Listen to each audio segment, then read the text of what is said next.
Hello again, it's War Machine 395 here with a work in progress video, kind of by request of Jason.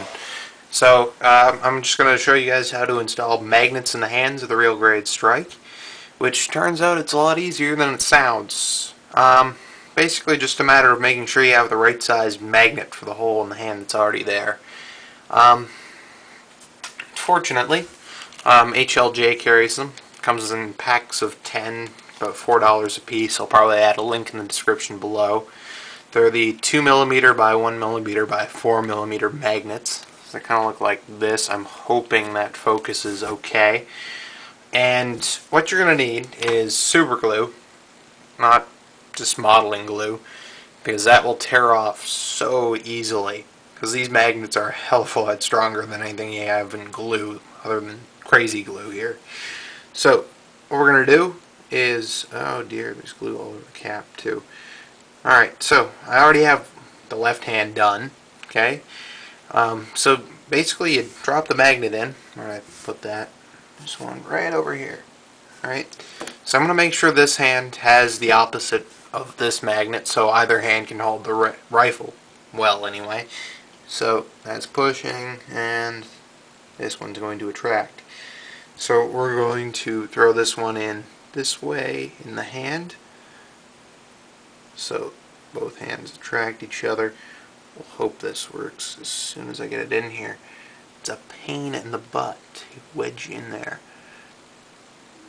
It's a proper sized hole, it's just tight.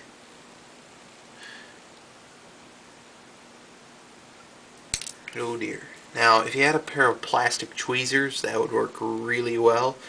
Again, you don't want anything metal near this thing because it will pull off mind-blowingly fast.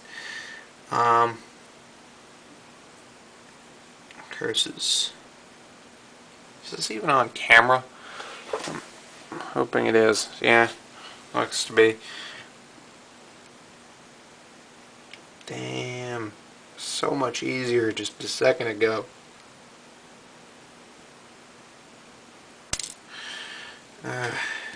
Damn, that's annoying. Alright, so it appears to make it a little easier is making sure the wrist joint at the back is straight on rather than bent at all. That would make it a little bit easier because, like I said, it's a tight fit to begin with.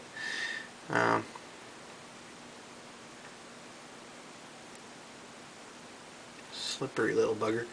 There we go. Alright, it's in there now. So you bend this bit of the wrist down a little bit to hold it in place, and I would recommend bending the fingers out of the way. That way when you glue it, nothing's in the way. And right there, so bend it like that, just like the left hand, and make sure for this last time, yes, we're good. Alright, so to the tube of glue. Make sure I don't touch that super glue anymore, because that's not good. Alright, so one drop will do.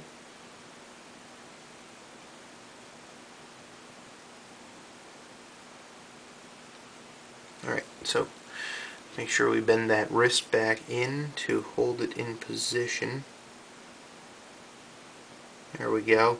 Now, that requires a setting time of how long? It doesn't even say on the tube actually. It's kind of annoying. Make sure this doesn't plug up later. And after a little bit we can move on to the rifle. So the beam sabers are kind of going to be a different deal. So my idea for them is, but I don't have the materials for it yet, is rather than trying to install one of these little rectangular bits and trying to cut a hole into them, I am going to, where there's already a hole almost dead center at the end of the beam saber, I'm going to drill a hole all the way through them with a pin vise and then just put a metal core inside. And like I said, these magnets are really strong, so they won't have any problem getting through that much plastic. It's like maybe a millimeter to half a millimeter kind of range, so it should work well. So I'll be right back, and I'm going to continue with the rifle. So what I've already done is removed the peg here, and we're going to try and cut this out and then install another one of these little rectangular magnets in here as soon as the glue dries. So that's it. I'll be back in a moment. Alright, so in living by the keep it simple stupid rule in life, we're going to cut out this tiny little peg and use the pre-existing hole. Alright, so just a tiny wedge the knife in. I think the saw might work better for this. Okay.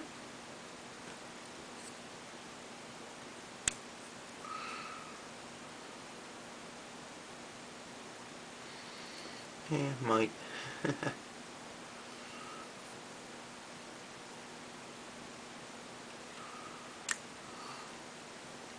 Almost there.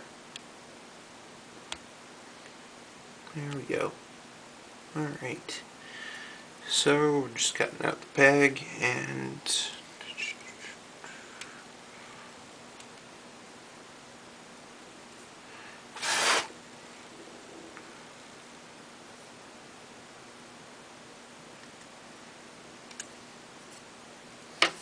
alright, so pegless now. Woot. Alright, so with this, after you put the magnet in, you're going to have to fill in a little bit of putty or something at the end just to smooth it off, and hopefully do some painting after this later again. Alright, let's get another magnet out of here. One more. Put away the hobby knife too, because it'll attract magnets up here somewhere. Alright, so one of these off and then move them over there too.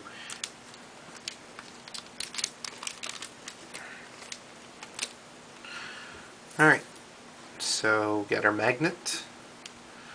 What I'm going to do is, this is the right hand.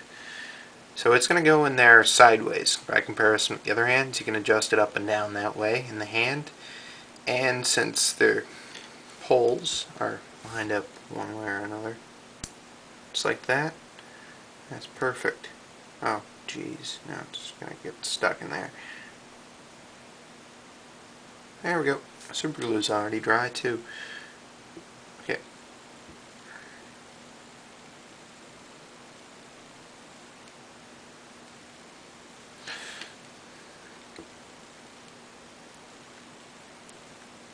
Excellent. Alright, so hand goes this way.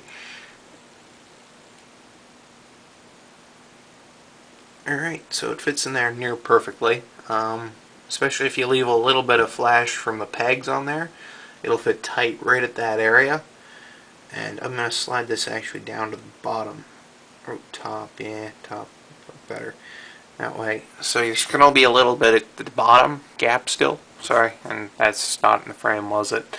So there'll be a little tiny gap here at the bottom. And I'm hoping I can just fill that in with putty at the end. And so we're going to move on to the super glue step real quick here. Right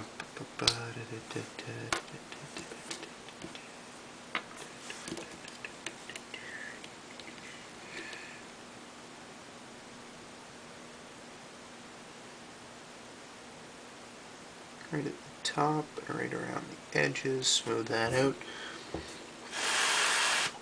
Probably have to sand that down a little bit later.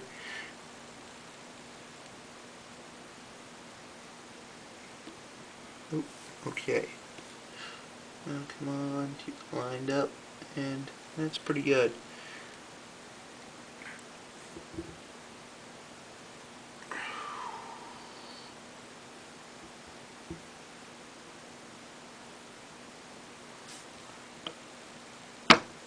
Bingo. Alright, so put super glue away before you inhale too much of it. Never a good thing. And so basically it's just going to look like that. I'd recommend holding on to it until it dries, just so you don't sit it down on anything and then you can't get it off. Oh joy. Alright, so that's it. See you around again. This is it for magnetic mods, I suppose, until I can get the beam sabers ready to go. That's all.